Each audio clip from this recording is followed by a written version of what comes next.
that with a keyboard and mouse. And the minute they get a touch screen, it'll change the way they operate. They're not Chris, down on the screen. They've got better posture.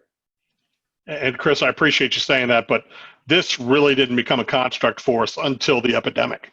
There wasn't a need. Now in the higher ed, we talk about this kind of configuration for a lectern, but for a K-12, wasn't even a thought process until the April-May timeframe. I was only showing this product actually at EDUCALS. I didn't even show it at any ISTE show or TCN. I really didn't have this product out at that time because that was not the play for it. I was pushing the big boards for the education, for the K-12.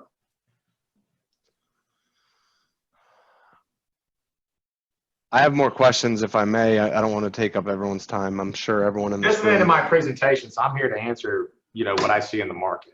Jason, before the additional questions, I know that new share information came out, or I believe that it's about to come out. Do you want to?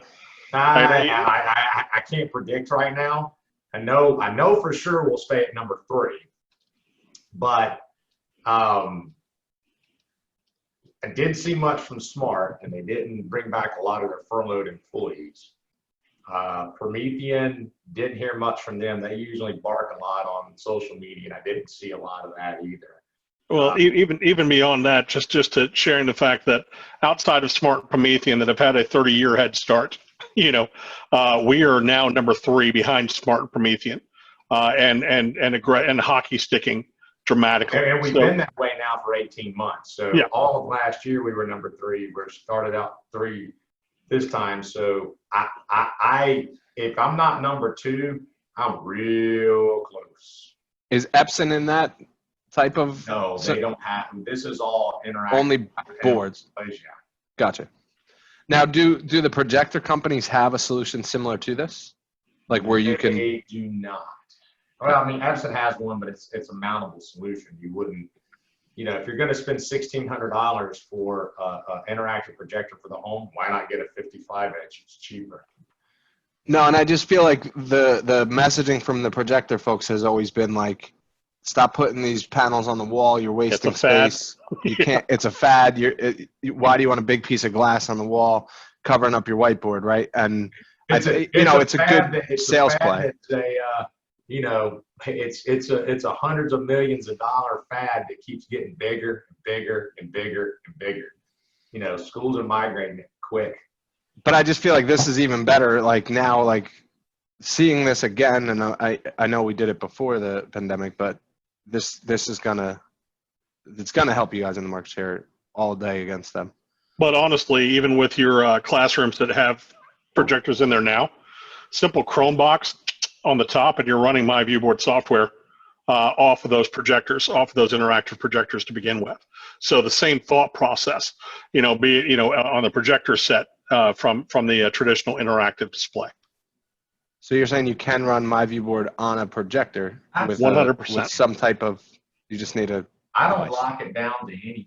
So, if they want to be a part of it, let us know. Now, here's a couple of things that, we're doing with the My Viewboard ecosystem. We now have Device Manager built into it. So if a school decides to deploy 55 to some of their key teachers, they can manage it.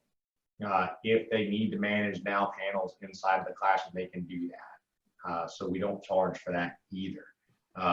Where we'll be able to manage and control other brand panels. So as long as it has, or projectors, as long as it has a RS-232, they'll be able to be command and control from the My Viewboard web interface. So we're working on a lot with My Viewboard. Right now, our focus is just the digital whiteboard to help teachers find a way to communicate with something that they use every day that they're losing, which is the dry erase board. So, and then, show them how to just integrate it with how they teach from Google Slide Sheets and Docs in Office 365. Is the digital whiteboard only a part of my Viewboard? My Viewboard? Yes. And so it's just like and you don't have to, you get all the features just with My Viewboard, and you're just saying like open the door with the My. So in Ohio, what would happen is you would work with Randy Pitt, Randy would, and John Tran, who's on the call, those two, what they would do is work with your school to get them enrolled as an entity. Once they're enrolled as an entity, they can deploy the software with, if it's Windows, they can push the MSI file out to all their laptops. But if they just want them on the classroom side, the minute they enroll and sync their teachers, everybody's got it, they're good to go. All they got to do is log in with their Google account or their Microsoft login. I got one more, and then I'll stop hogging everything here. Is the MyView board sold as a license with the actual panels? No. It comes with it. Yes. We know they'll love it so much they'll come buy panels from us. We'll give it away for free. And you'll give it away for competitive too? Yeah. Yeah. It's multifold, Chris. So one is the fact that let me take a step back. We have 50 architects and developers on this software. It is fully burdened for us. It's not a third-party ad. So when we say it's free, it is free, but it is our key differentiator to anyone else in the market. Sure. Second reason why that we're giving it out to and saying, okay, that this is panel agnostic or projector agnostic, is that when you're powering this on, the ViewSonic logo is coming up every time, every step of the way. So, I mean, God help us. If it's a ClearTouch, CleverTouch, Newline, Samsung, LG, Epson, every time they power on that device, it's going to be welcoming the MyView board powered by ViewSonic. And so that to us, that's the absolute best thing for any district or any campus altogether, is that we're going to get the adoption, and we're going to get the net new spend down the road. And this is the wedge product is the MyView board software at that point in time. Now, that doesn't mean that there aren't add-ons to that, like the viewboard clips settings. You know, there are key add-ons that we can provide from a content adder or enhancement that you can then license that software that SHI has the ability to sell through. You know, and that's a whole different part. But as Jason was saying, this is the emergency. Let's get them up and running. Let's get them crawling with this. Then we spin up 2021 on all the enhancements and what it can really do. Just remember, teachers, you've got that 10% who are techie, but you got 90% who they just want to turn it on and want to do the same thing for the next 20 years till they retire. What we're trying to cater to right now is that 90%. That's why I'm not talking about extreme features, and a lot of times what we call them is show candy. We don't want to show that right now. We want to show the function that they need right now, and we can provide it, in my opinion, better than anybody else. And again, I said my last question, but at the end of the day, students going to log in. They need a connection to the internet. They're going to hook up through a TMZ, one of the three, and they're going to log into Classroom or MyView board. No, they just watch, just like you watch me present right now. Oh, that's right. So it's getting delivered over the platform. Yes. That's all the that's all the IT bandwidth a current teacher in the current environment has at the moment. Just remember that. They're not in the classroom being the IT administrator now. They're having to worry about what's that kid at home. Do they have a parent that knows how to get them on Zoom? So they just the kid needs to click on that Zoom link, that Meet link, or that Teams link, and they see the teacher. That's as far as it goes right there. Teachers just presenting at that point. And there are many ways to access it. And just for and it's not going to show, of course, my smartphone, my iPhone, I actually have the MyView board companion. So your teachers or your student sets could actually engage a MyView board platform from a QR code.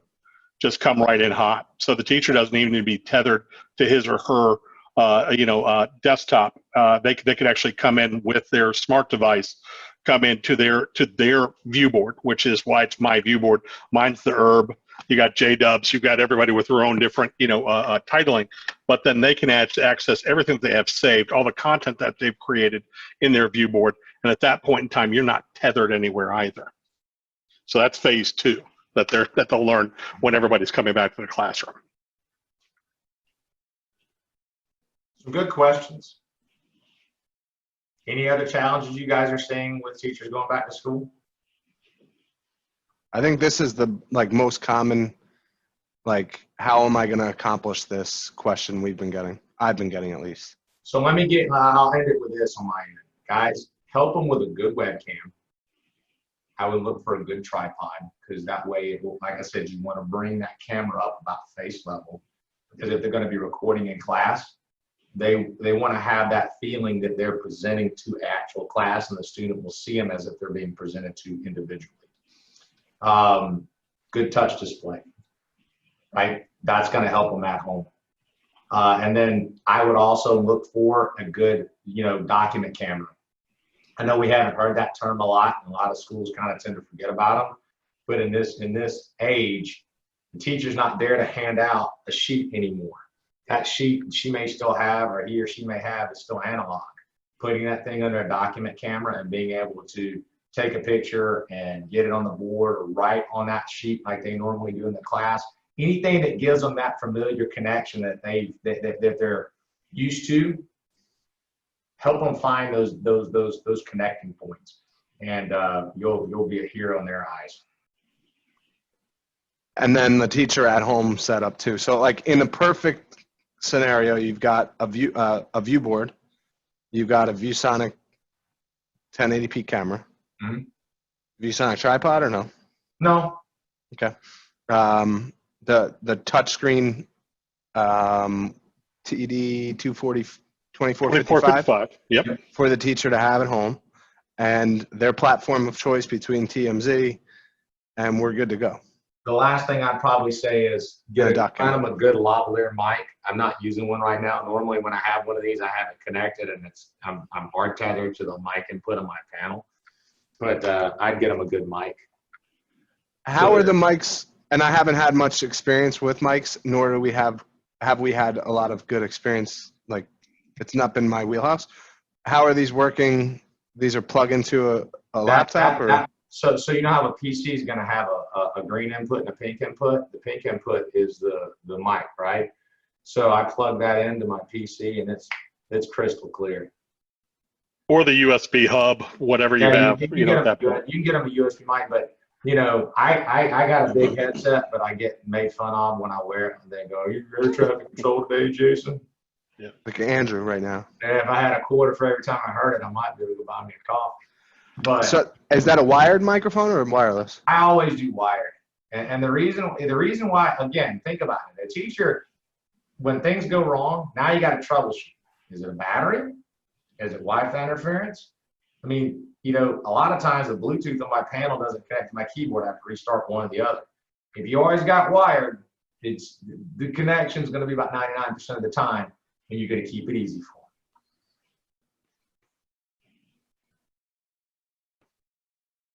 Speaking of Lawler, come on, throw one out, my friend. Not a question one? I got one more too. Jason, is there Teams license, like I just feel like you might know this already, but like, are there Teams licensing requirements? Not for my software, but you would have to ask Microsoft on how that works for the school district you're communicating with at that time. Okay. Thanks for putting this together, guys. Kind of along the lines of Chris making the points of, putting some bundles together. So Jeff and Ted and Jim. Steve, we can't really hear you, bud. Can't hear me at all? I couldn't. You're talking about putting the third-party microphones and cameras together on a one-pager for you, Steve? Yeah, I want to put some bundles together. So, the hybrid, the teacher at home. I don't know why the hell my headset's not working. I've been on this thing for my entire life, it feels like. Even though it's only been 4 months, but you still can't hear me. No, we're getting you. I'll relay. My soft voice will carry for you. I'm like screaming in this damn thing. All right. I don't know. Let's talk offline, Jeff. 100%. Listen, I know I've seen y'all's portfolio. Y'all got everything a teacher could ever want in class and at home. It's now just kind of, and I'll tell you, I watch a lot of classroom setup videos. I do follow teachers on Instagram. Yeah, I hadn't figured what that was at 50 years old. I didn't know what Instagram was. But once I started seeing